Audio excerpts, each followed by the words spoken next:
I've been asked to say a few words about the agreement on the withdrawal of the United Kingdom, of Great Britain and Northern Ireland from the European Union and the European Atomic Energy Community. This agreement has been presented to the Parliament of the United Kingdom on the 26th of November 2018. What this means is that the agreement is subject to approval by the House of Commons and the Houses of Parliament of which the Commons forms part, in line with the constitutional procedures of the United Kingdom. I don't want to say too much about this agreement because it's 599 pages long. So let me just make 5 very general comments about this agreement and its implications for the Eastern Mediterranean generally, but more specifically the Republic of Cyprus. And what has happened with the United Kingdom's decision to trigger the process of withdrawal is that they've opened a Pandora's box. And when the Prime Minister of the United Kingdom triggered the process on the 29th of March 2017, she failed to apply the basic principle of Aesop, which is to look before you leap. What has now happened is that the United Kingdom is on the verge of exiting the European Union on the 29th of March 2019 in extraordinary circumstances.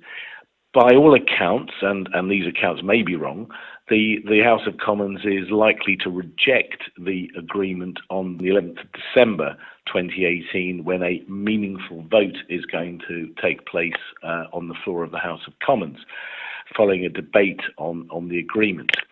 Now, if there is no approval given by the House of Commons, it looks as if the United Kingdom will exit the European Union in the absence of an agreement. And for the United Kingdom to crash out of the European Union in the absence of agreement would cause all sorts of problems for multiple states, multiple commercial actors, and multiple other persons and bodies. Why is all this of importance to the Eastern Mediterranean? Well, it's of importance to the Eastern Mediterranean because this is a case study in how not to go about negotiating agreements and drafting documents.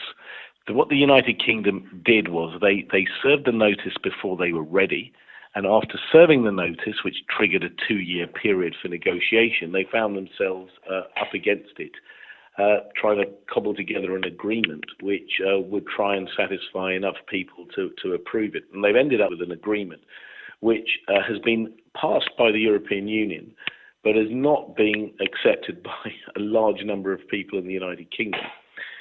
So one lesson of this whole sorry saga is that you need to take exceptional care over triggering any processes, especially processes which result in narrow timeframes and extraordinary pressure being put on the parties to negotiate agreements. A second point I want to make as a result of that initial analysis is that the terminology that's being deployed in this whole saga is inappropriate. Let me take the very phrase Brexit. That phrase is inherently misleading. It's entered the English language as an alternative, or rather a variation, to Grexit. That was a word that, according to the Oxford Dictionary, first came to prominence in 2012 when it looked possible that Greece would exit the Eurozone.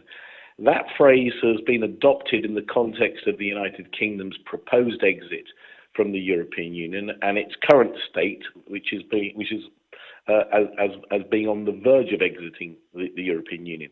The problem with the phrase Brexit is it's inherently misleading for 3 main reasons. First of all, it's not Britain alone that is going to exit the European Union. Northern Ireland is going to exit the European Union. The official name of the United Kingdom is the United Kingdom of Great Britain and Northern Ireland. And it's often forgotten that Northern Ireland is part of the United Kingdom but not part of Great Britain. There is a special protocol built into the withdrawal agreement that was concluded a few days ago, which deals with Northern Ireland and Ireland. And it's quite interesting that in the relevant pages in the withdrawal agreement, Northern Ireland and Northern Ireland are separated by a slash. And this has caused enormous problems in the United Kingdom for reasons I won't go into, because there is a fear that the withdrawal agreement will result in the splintering away of Northern Ireland from the remainder of the United Kingdom. So that's one very important point that people need to bear in mind, that the terminology is misleading and or apt to mislead.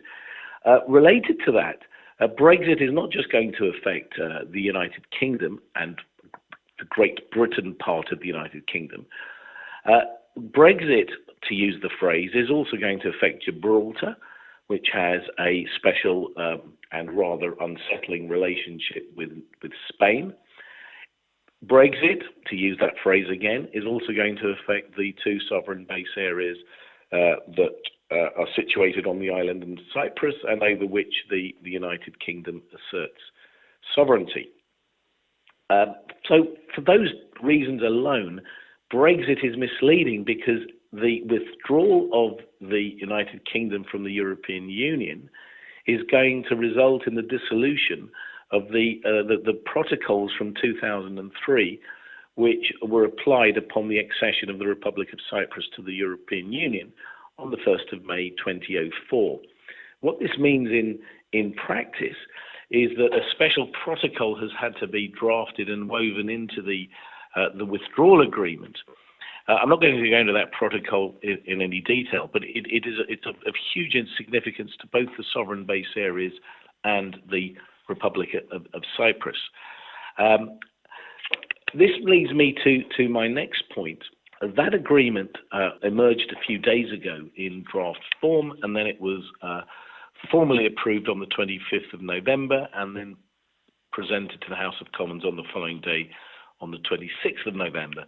Within the agreement is a protocol. This is its full name: the Protocol relating to the sovereign base areas of the United Kingdom of Great Britain and Northern Ireland in Cyprus.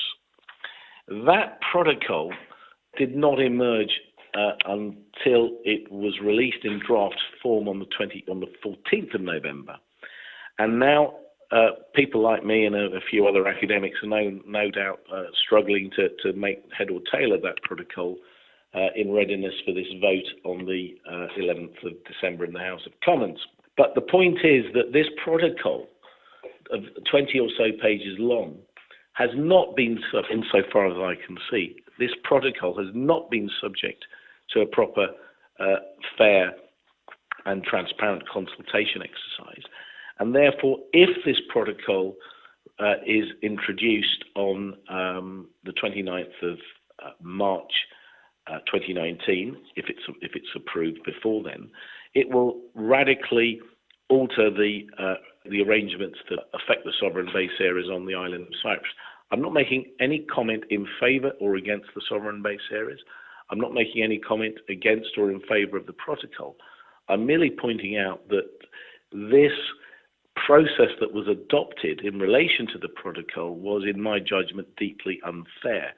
It should have been subject to proper transparency so that everybody affected by this protocol could have had a say in its drafting, or at the very least they could have had a say in the decision-making process resulting in the drafting. As it is, this document has been sprung on us almost at the last minute, and that, in my judgment, is deeply unfair. The final point I want to make is to just point out what is going to happen geostrategically. Now, irrespective of whether or not there is a withdrawal by agreement, the geostrategic situation in the Eastern Mediterranean is going to change. Why? I go back to the 1960 treaty framework relating to the Republic of Cyprus and the sovereign base areas, and thus the island of Cyprus as a whole. The 1960 treaty framework was put into place at a time when all four of the parties were excluded from the then European Economic Community. Which were those four parties?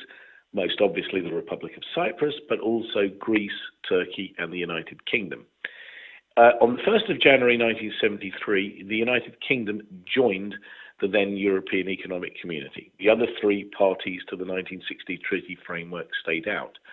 And for the next few years, the United Kingdom was in the unique position of being the only one of the four parties to the 1960 treaties to be in the then European Economic Community. What happened in 1981? Greece joined the then European Economic Community alongside the United Kingdom. The Republic of Cyprus and Turkey stayed out of the European Economic Community. Fast forward a few years to the 1st of May 2004, the Republic of Cyprus joins the now European Union. So since the 1st of May 2004, three of the four parties to the 1960 treaties, that is to say the United Kingdom, Greece and the Republic of Cyprus, are in the European Union, and Turkey is the only one in the four that is out, although Turkey is officially a candidate country. On the 29th of March 2019, the United Kingdom is scheduled to exit the European Union. What will therefore happen will be a complete reversal of the situation between 1973 and 1981. The United Kingdom will withdraw from the European Union, and Greece and the Republic of Cyprus will remain in the European Union, and Turkey will stay out, albeit as a candidate country.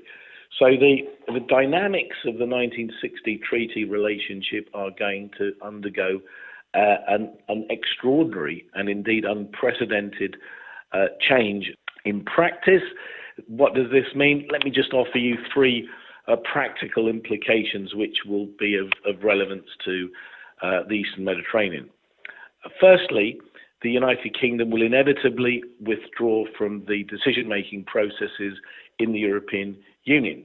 Therefore, the Republic of Cyprus and Greece will be making decisions in the European Union which could have consequences for both the United Kingdom and Turkey. The consequences for the United Kingdom in a post-March situation could be even more profound if this withdrawal agreement is approved, because this withdrawal agreement is subject to all sorts of provisions that will lock the United Kingdom into a relationship with the European Union, rather like ex-husbands are sometimes locked into a relationship with an ex-wife pursuant to a divorce agreement. So we're going to have an interesting dynamic at play there. Greece and the Republic of Cyprus, which will effectively constitute 1/14 of the European Union, will be taking decisions which could affect the United Kingdom. There might be an allegation of reverse colonialism there, but that's a story for another day. A second implication, of course, is that the United Kingdom will be extracted from the foreign policy, defence, counter-terrorism and policing structures that have evolved within the European Union over the last few years. This could actually have adverse implications for the Republic of Cyprus and perhaps also for Greece. The United Kingdom is an actor in the Eastern Mediterranean through the sovereign base areas and for other reasons, such as the situation in Syria. But what is now going to happen is that Greece and the Republic of Cyprus will be in the European Union tent, dealing with counter-terrorism and other related matters from within the tent, but the United Kingdom will be outside the tent. Time will tell whether that actually gives rise to any difficulties or whether there are any agreements reached which enable the United Kingdom to be indirectly linked to those counter-terrorism, policing and other structures. But that is a potential cause for concern. And the final point that I would make is a broader one. The European Union is now going to become even more dominated by Germany. It could also, of course, be on the verge of disintegrating because of the situation in Italy, Greece and elsewhere. But on the basis that the European Union survives for the next few years, the British will not be in the European Union from the 29th of March onwards. And what that means is that Germany will become an even stronger actor. The United Kingdom will therefore find it much more difficult to influence what is happening on the European continent, and the United Kingdom might find itself dominated or influenced at the very least by developments on the European continent, which might be in the future led to a greater extent than before by Germany. This, of course, will have knock-on effects on the Republic of Cyprus. Here, the United Kingdom has traditionally been in the lead in various different spheres, such as education, such as cooperation with the Cyprus government, and so on. But in the future, I foresee, and I may be wrong, Germany exercising a far more prominent role in the Republic of Cyprus through a mixture of the three forms of power: hard power, smart power, and soft power. That could have interesting implications, which I'm not going to go into now. And having mentioned Germany, I also have to mention France, of course, because where Germany leads, France normally follows. So I expect to see the French to have a much more pronounced role in the Republic of Cyprus in the post-March 2019 epoch. On that note, I close this contribution. Thank you.